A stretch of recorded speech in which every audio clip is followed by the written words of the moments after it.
Coming at you live from the gap in Master Roshi's teeth.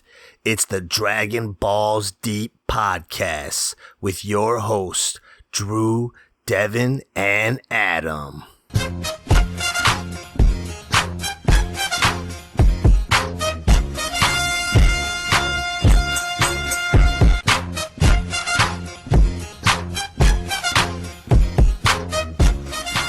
It's the Dragon Balls Deep Podcast, back with episode 2. Let's not waste any time with this. Let's get into it. Dragon Ball Z, episode 2. The Reunions, I believe it's called. Reunions, yeah. One of its many names. Yeah, the World's Strongest Team, I believe is the another name. And then whatever the original name is. Originally aired on May 3rd, 1989 in Japan and September 20th, 1996 in the US. The show begins with Raddatz flying through the air, screaming, Kakarot! Because in Dragon Ball Z, the louder you yell, the more angry you are. Or the louder you yell, the more you can power up. Cut to Master Roshi's house. Boma arrives in some kind of flying vehicle. And we see Krillin, who is apparently living with Roshi. I'm not sure why. I guess monks don't work. They have a strange relationship. Has he been there since Dragon Ball? I assume so. Strange. You know he's staying there rent-free. Of course. You think Krillin has money? Hell no. It is pretty clear here that they haven't seen each other in the 5 years that have taken place, or most of the time that's taken place. I guess it could have been shorter, but that's what they alluded to. Within seconds of Boma walking through the door, Roshi is already perving on her and trying to squeeze her boobs. And the Japanese pull no punches in the dialogue. Like, this is a direct quote from Master Roshi on the subs. If you just let me touch your boobs a little bit. And then that's Roshi. followed by, oh, you never appreciate my gags, like always. Like he's just kidding around. But I think we all know his intentions. I was gonna say when Boma comes in looking like a Reese's Pieces snack with them shoulder pad, with that shoulder pad jacket on. I mean, you can't help yourself. You just want to give her a nice little squeeze. Looking 80s as fuck. Super 80s. I mean, I'm saying she looking like Demi Moore from Ghost and shit. And like she should be dancing in tech noir. And in this scene, there's definitely some what would the word be for when there's bad animation, like continuity. Like her shoes are constantly changing from scene to scene. Like goes from like shoes to like some sort of boots to socks. Like it's weird. I never noticed that. I was gonna say, they don't do the thing where they take their shoes off in the house, do they? I've never noticed that. Yeah, I don't think anybody does that. But Krillin doesn't have his shoes on right now, but that's just because he lives there. Yeah. I like how everyone just kind of accepts that Roshi is a perv, like it's no big deal. I mean, he's old. He lives on an island all by himself with another bald ass dude. You got to think like the first woman he sees, he's gonna try and perv on her. Do we get scenes like this in like modern day anime, or is that just like a thing at the times? We do. It's still pretty. Oh, yeah, it's still prevalent in Japan. Japan's nowhere near as PC as us. Look at they definitely still got the lecherous old man. No thing. Spoiler, but wait till you see Roshi in Dragon Ball Super. Looking forward to it. He's got no chill. Oh, he's got no chill in Super. It's worse than this. Yeah, he's got no chill in Super. I feel like Roshi's like a legend when it comes to pervy grandpas. He's like one of the pioneers. I mean, he is like the perviest of grandpas, I guess. Yeah, he's up there. It does appear, though, as Roshi is drinking in this scene, so I just assume he was drunk here. even if he wasn't drunk, he'd still be like trying to get in Boma's DMs. Right, because unless he's drunk all the time, it doesn't really matter. Cause I would be if I was living on an island with a turtle and a ball guy. Oh yeah, I'd be hammered 24/7. Drunk or not, he's always been a perv. As far as we've known him. Yeah. Boma brought Roshi a gift. Is this a birthday gift? Some kind of anniversary? What is this? I think this is Probably. You go ahead. I was just gonna say it's probably to keep him from perving on her. Like, here, take this. Leave me the hell alone. And distract him. Completely backfired. Yeah, it does. We did see Goku and Gohan flying on Nimbus. And actually, when Boma mentions asking where Goku is, fun fact in the subs, she's not asking where Goku is, but she's asking where Launch is. So that might be like the only mention of Launch we get, I think, in the series. And as far as being mentioned from the characters, yeah. I mean, we do see her, but do we? Yeah, she's later. I think around like the Cell Saga. Okay, and then Krillin just mentions that she went chasing after Tien 5 years ago, and they haven't heard from her since. Interesting. I wonder why they cut that out. Yeah, I don't know. Maybe they were just trying to bury that character. Yeah, I guess because maybe they figured most people hadn't seen Dragon Ball. Yeah, might confuse American viewers. Yeah. All right, I'll accept it. Chalk it up to anime. Bulma gets triggered when Krillin asks her about Yamcha, and she loses her shit. Seriously. I guess they broke up. But who cares, really? Just psycho. Krillin here is a bit of a dick as he opens Roshi's gift, which turns out to be onions, some kind of food. Truffles. Yeah, they call it truffles, and then I think she calls it some sort of like bun or something. Some Japanese bun, I don't know. I do want to point out though that when they're talking about Yamcha and Boma being broken up, Master Roshi is like, breaking up is hard to do, and meanwhile fucking Krillin is being all sad boy like, I wouldn't know. Yeah, shouldn't have fucked things up with Marin. She's an easy girl. That hasn't happened yet. Oh, it hasn't? I thought that was Dragon Ball. Oh man, spoiler alert. Well, Krillin starts eating Roshi's food, so I guess, if he's living there. Goku and Gohan arrive at Roshi's, and everyone is a bit confused by Gohan. Krillin thinks Goku is babysitting to earn extra money. Keyword here for me is extra, which is implying Goku makes money to begin with. Right. If he does, how?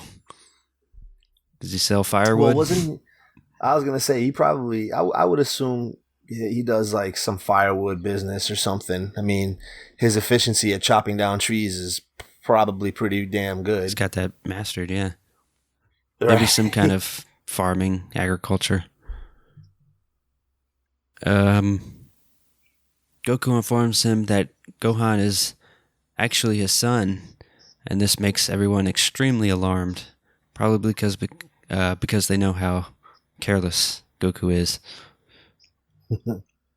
It still like bewilders me how, like, in this 5 years he hasn't told pretty much his only friends that he's had a child. Right? And especially his best friend, Krillin probably being his best friend. Yep. It's a very Goku thing to do, though. Yeah, just shows up, hey guys! Oh, this is my son Gohan! In typical little kid fashion, Gohan says that he's 4.5 years old. Boma asks him if he's going to be a fighter like Goku, but Goku says Chi-Chi won't let him train Gohan. Chi-Chi's a member of Mothers Against MMA. Chi-Chi definitely doesn't want her son playing football. No.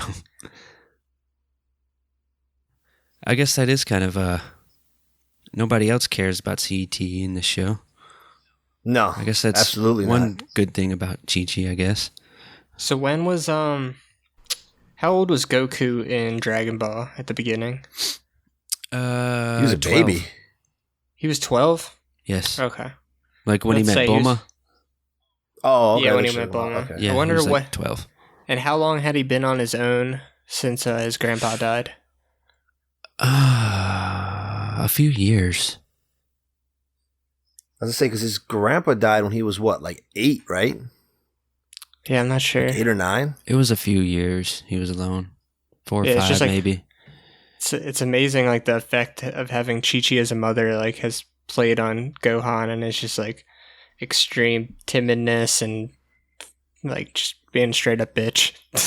Oh, he's been sheltered for sure. Yeah, no Saiyan instincts as of yet. No. Boma asks Gohan what he wants to be when he grows up. Gohan replies with, an orthopedist. What? He's aiming for them stars, bro. Does he know what that is? I don't think so. Did Chi-Chi put this in his head?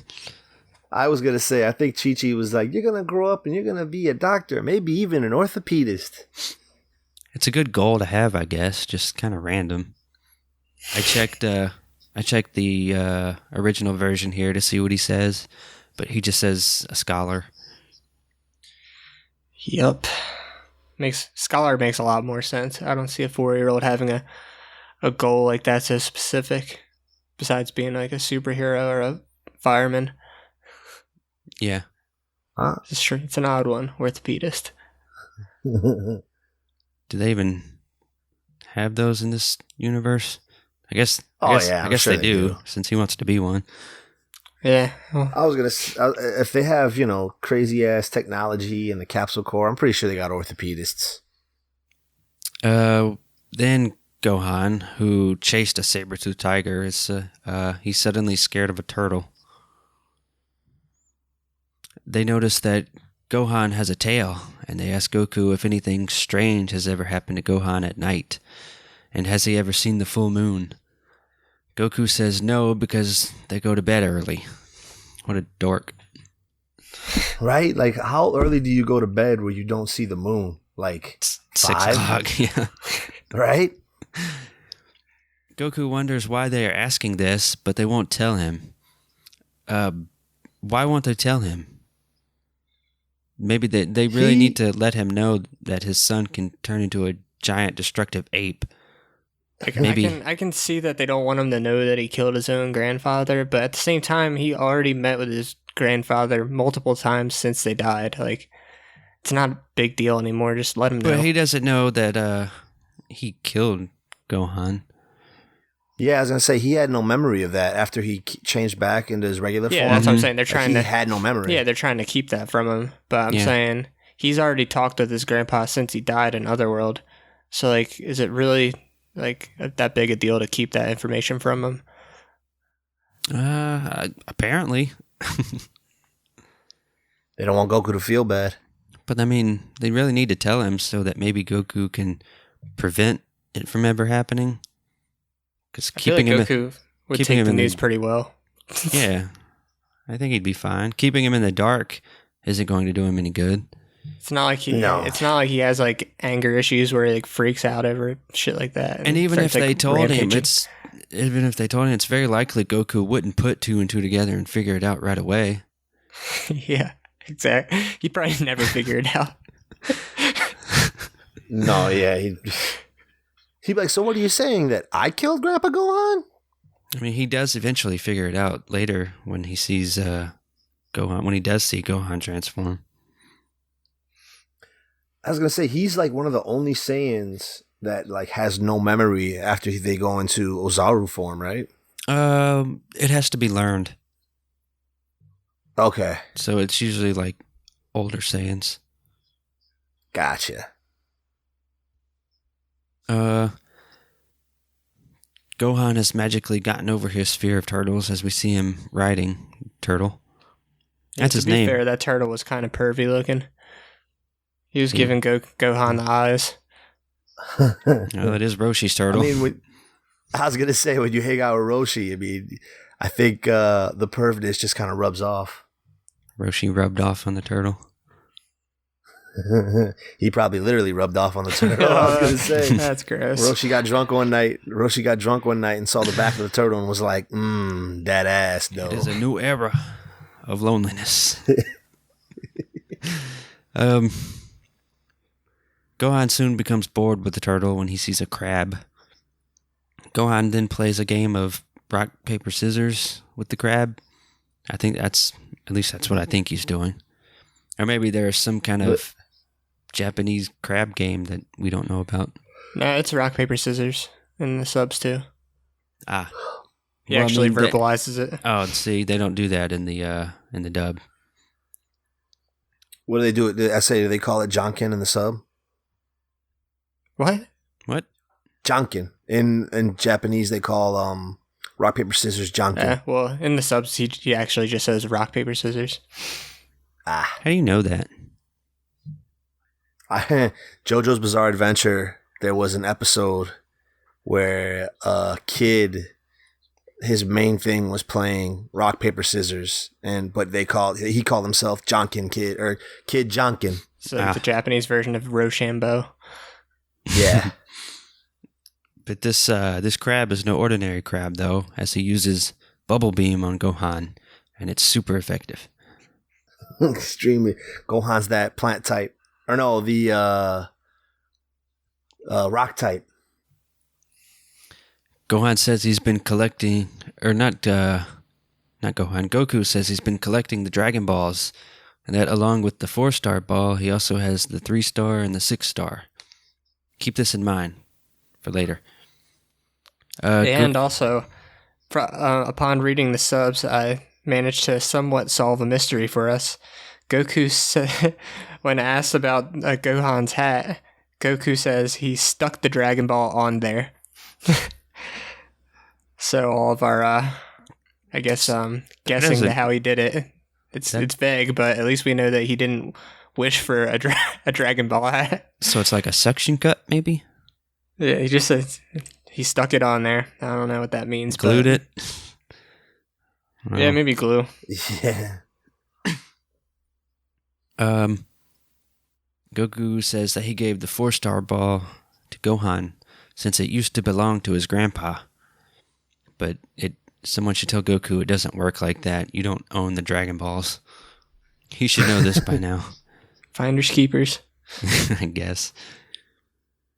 Krillin asks Goku what he's going to wish for when he collects all of the Dragon Balls. Goku says he doesn't want anything. Then what's the point? I was just say, why are you collecting them, just bro? to hoard them so that no one else can have them? He's simple-minded. He likes the shininess. I think he's just a jerk. You don't want everybody else having all the wishes. Bastard. Goku suddenly becomes alarmed when he notices a huge power level coming towards him. We get another, "I've never felt a power like this before" line, but from Goku this time. And I think it's funny that in the subs, Boma actually entertains that it could be Yamcha. Why would she? I'm not even going to ask. Why would she what? Well, Goku says that he senses someone's coming. So her response is, "Oh, maybe it's Yamcha." There's a huge power level coming, and so it's Yamcha. Doubt. Yeah, doubt. You full of shit. You full of shit. But about the whole, I think one character doing this gimmick is enough. We don't need two. Piccolo's enough for me. Agreed. Raddatz arrives, and he says Goku is grown up, but that he recognizes him, and he calls him Kakarot. This confuses Goku, and Raddatz informs Goku that his name is actually Kakarot, and that his mission was to erase all life on Earth. And then also in the subs, he tells Goku that he's like a spitting image of his father. Yeah, it's true. But Goku doesn't pay any mind to any information of his father. Never gets mentioned again. Krillin tells Raddatz to shoo, like he's a big annoying fly, which is kind of accurate. Raddatz responds by bitch slapping Krillin with his tail, which everyone notices and is shocked by, but they still can't put two and two together. It's Stockton slap. Saiyan slap. Yeah, Saiyan slap. Raddatz be like 209. Saiyan 209. Bitch. Yep. Power level 209, bitch. Raddatz. Where you at, George? Where you at, Goku? Where you at, Kakarot? You're all on steroids.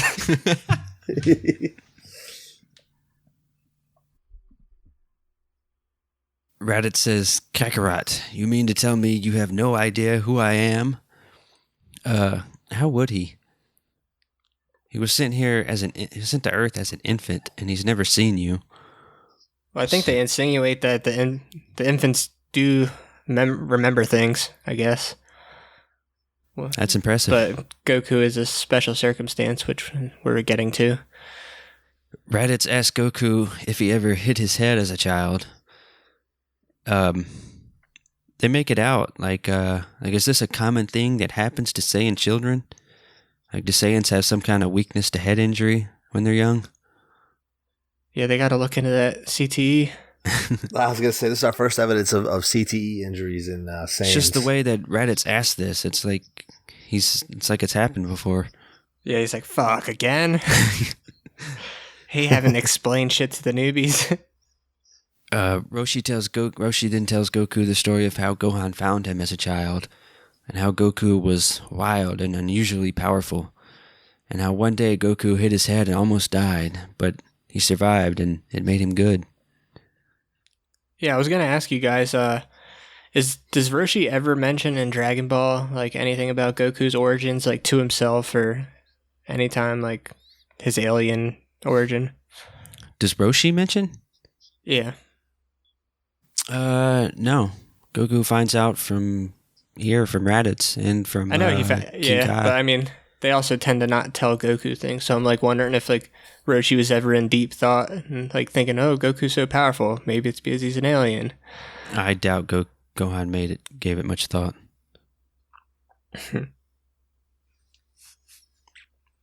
Yeah, I don't think it's ever mentioned by Roshi in Dragon Ball.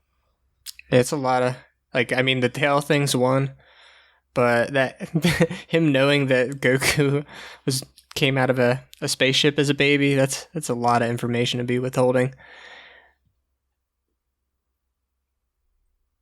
Good point. Goku asks Raddatz who he is, and instead of just simply telling him, he decides to give a giant history lesson. He tells Goku that he comes from the planet Vegeta and is a Saiyan warrior. He then introduces himself as Raddatz, your big brother. Dun dun dun. And everybody gets that shock look on their face, like, what the hell? I think he should have pulled a liquid right here, and just as soon as he arrived, been like, brother! Brother! Should I call you big brother? Their voices are kind of similar in the dub, I feel like. Who? Raddatz? No, Snake and Raddatz. Or, I mean, Liquid. Goku is dumbfounded by this revelation. I'm guessing because he doesn't fully understand. What's a brother? Oh, it's sad, but it's accurate.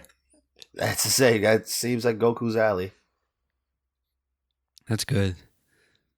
Boma says that Raddatz looks like Goku. Did it take this long for them to notice this? Also, no, he doesn't. I was going to say, nah, you full of shit. All y'all Saiyans look alike. Racist. They look nothing alike to me. Unless they actually do have similar facial features, which is completely irrelevant because the animation doesn't show it, so the audience can't see it. Yeah, I can't tell how she sees that they look alike, because it's like you said, like the animation style, like everybody looks alike. Raddatz once again repeats himself and says that Goku was sent to Earth to kill everyone. He says they are planet brokers, and they purge planets and ready them to sell. It's very profitable. Yeah, it sounds like he's in real estate. I was gonna say they in that realtor business. I can imagine. I wonder what planets do go for. Like, what's the asking price for a planet like Earth? I feel like Earth is valuable. I think has a lot of resources. And the Dragon Balls. That's what I was going to ask. Like, what would they have done with Earth if Goku did complete his mission? Just mined it for resources and then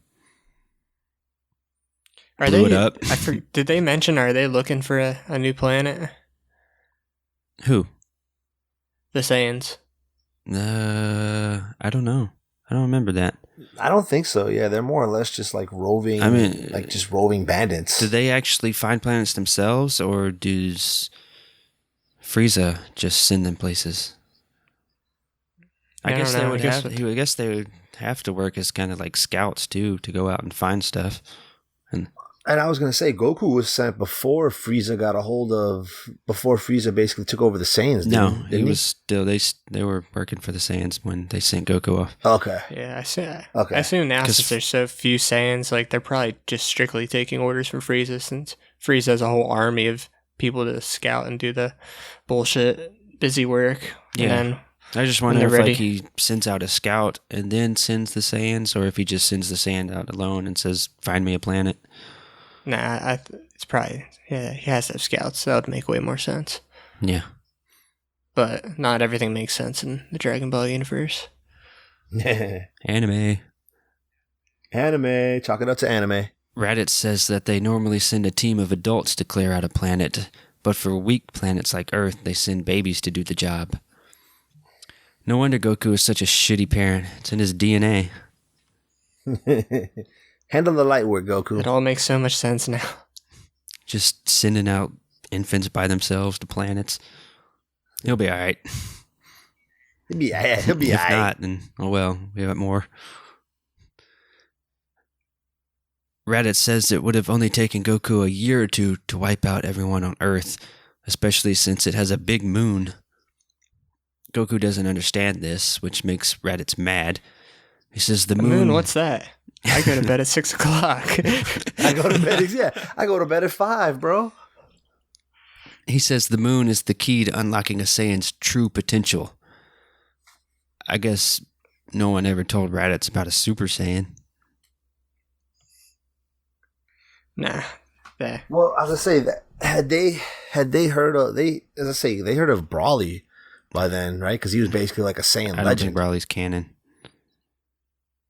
Brawly isn't canon? I don't think so. I mean, the idea of the legendary Super Saiyan is, but I don't think the character himself is. Okay. Or actually, well, I haven't watched yet. He might be now. I don't know. We'll find out. No spoilers. No spoilers. Sorry. Brawly's your favorite character, right? No. Haha. Least favorite, maybe. Nah. I was gonna say it's Yamcha, bro. What are you talking about? It's Yajirobe, dude. Get Wolf Fang fisted. Yajirobe's a legit character. You keep saying that. Is basically clutch. He's a hero. He's clutch. They'd all be dead now if it wasn't for Yajirobe. He did come through that one time. I'll give him that. We ain't there yet. He's always coming through with the senzu beans. All right, yeah, we are getting ahead of ourselves. Raddatz notices that Goku's tail is missing. Goku says it was removed permanently a long time ago. This really makes Raddatz lose his shit. Raddatz tells the story of how their home planet Vegeta was destroyed by a comet, along with the Saiyan race. And this makes Goku valuable because he is only one of the 4 Saiyans left. Raddatz wants to recruit Goku because there is a large planet that they want to invade, and it will take all 4 of them. Well, I guess that's mentioned that later on in the series when we come up to that saga. I don't know. It'd be funny if he ended up actually recruiting Goku. Goku said, "Okay, I'll go." But then right. Like, I ain't got shit to do. He ends up going, but he also doesn't have a tail, so they're all in the what do they call it? The form? Uzaru. Yeah. Just say grade 8. Yeah, grade 8 form. Yeah, grade 8. And Goku's kind of like left in the dust, just in human form. Or Saiyan form, regular Saiyan. Yeah. Just like, okay, guys, have fun. I'll be here. You guys need anything? Some water?